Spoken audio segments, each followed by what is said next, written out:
హోంశాఖ సహాయ మంత్రిగా బాధ్యత చేపట్టిన తర్వాత మొట్టమొదటిసారిగా కరీంనగర్ పార్లమెంటు నియోజకవర్గంలో అడుగుపెట్టడం జరిగింది.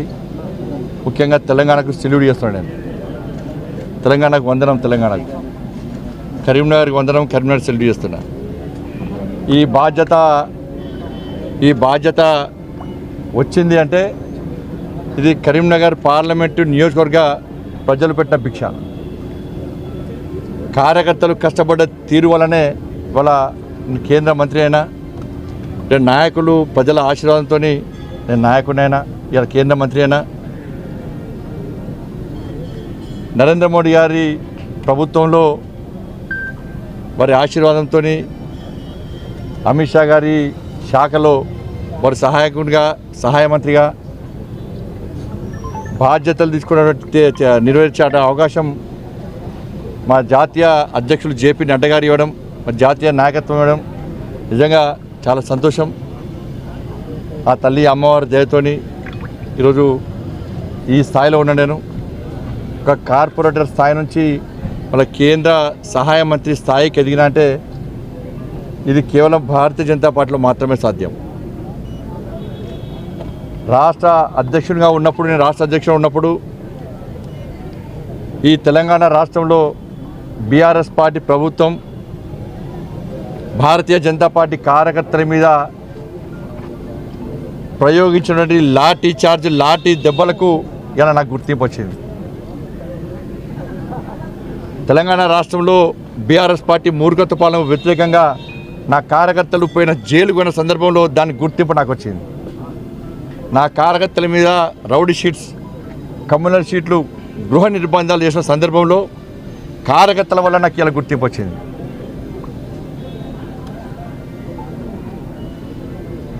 వాళ్ళ అనేక మంది నాయకులు, కార్యకర్తలు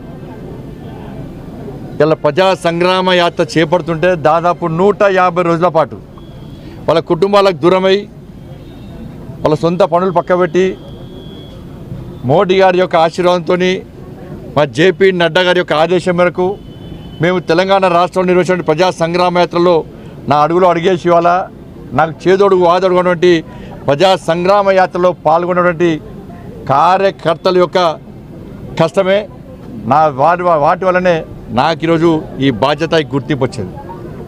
అందుకే ఇది కార్యకర్తలకు అంకితం. ఈ బాధ్యత కూడా, ఈ పదవి కూడా కార్యకర్తలకు అంకితం.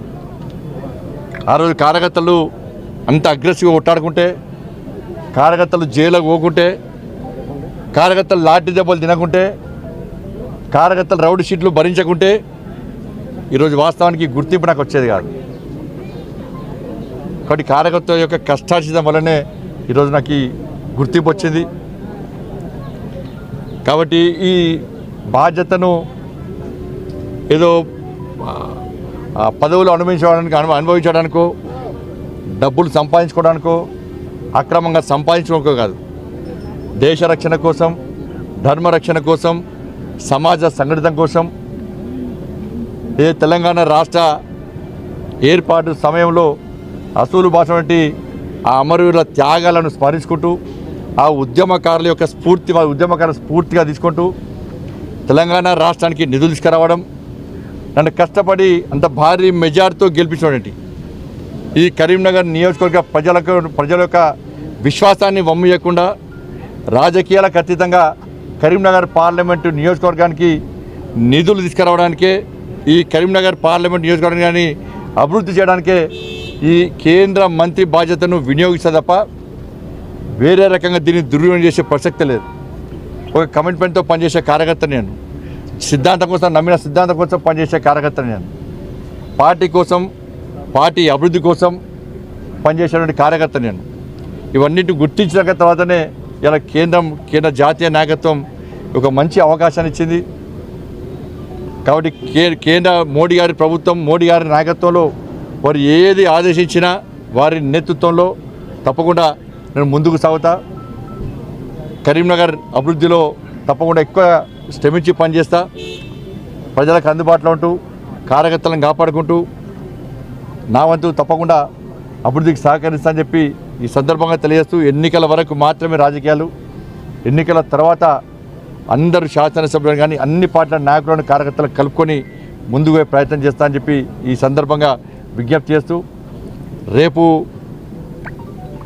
కేంద్ర బొగ్గు గనుల శాఖ మంత్రి శ్రీ జి కిషన్ రెడ్డి గారు క్యాబినెట్ మంత్రిగా బాధ్యత చేపట్టి మొట్టమొదటిసారి రేపు భాగ్యనగరానికి వస్తున్నారు. వారికి స్వాగతం పలకడానికి తెలంగాణ సెల్యూట్ పేరుతోని భారతీయ జనతా పార్టీ రాష్ట్ర శాఖ నిర్వహిస్తున్న కార్యక్రమాన్ని తెలంగాణకు వందనం పేరుతోని భారతీయ జనతా పార్టీ రాష్ట్ర శాఖ నిర్వహిస్తున్న కార్యక్రమాన్ని పూర్తిగా విజయవంతం చేయాల్సిందిగా తెలంగాణ రాష్ట్రంలోని కార్యకర్తలందరికీ విజ్ఞప్తి చేస్తూ రేపు పెద్ద ఎత్తున స్వచ్ఛందంగా బేగంపేట విమానాశ్రయానికి తరలి రావాల్సిందిగా అందరికీ విజ్ఞప్తి చేస్తున్నాను. ఇంత మంచి అవకాశం కల్పించినటువంటి కరీంనగర్ నియోజకవర్గంలోని ఓటర్ మహాశయులకు, మా కార్యకర్తలకు, నాయకులకు, రాష్ట్ర నాయకత్వానికి, జాతీయ నాయకత్వానికి శిరస్సు వంచి హృదయపూర్వక వినమ్రపూర్వక ధన్యవాదాలు తెలియజేస్తూ ముగిస్తాను.